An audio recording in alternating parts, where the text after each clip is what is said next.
Hello everybody, welcome back to the workshop. So today I'm going to be showing you all how we're going to make some smaller ball punches. Now this is going to be just like the other video, pretty much, that I made this large ball punch here for this rivet block. Now I made these to do a tong class and they work marvelously.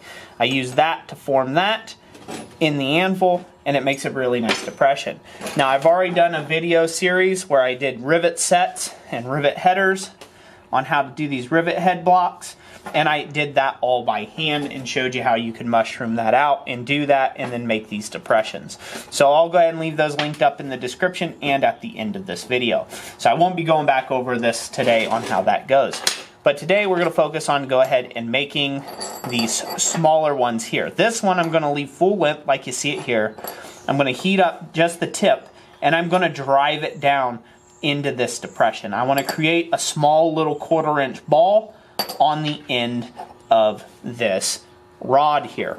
So we're going to use the air hammer itself to create that. Since we've got it, we'll heat this up and drive it in here.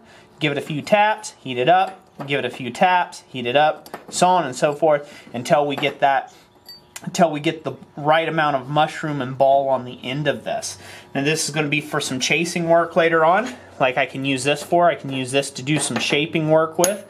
That's what I'm making these smaller ones for. I'm also going to be making a much larger one. So this is a 3/8 rivet head. This is what a 1/4 inch rivet head would be like, and this is what an 1/8 inch rivet head would be like. So I'm going to go ahead and make one for this. This one I will have to cut down a little bit, as there's an excess of material here that I don't need that would end up cold flapping over.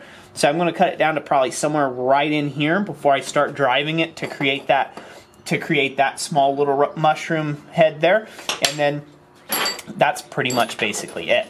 So without further ado, I'm going to get started on this. This is going to be another one of them non-talking videos because of how loud the air hammer is. But I'll go ahead and leave you with this. I hope you all enjoy this video. If you do, give it a big thumbs up. If you don't, give it a big thumbs down. And like I always say, God bless you, and we will catch you on the next one. Stick around for the bonus clip.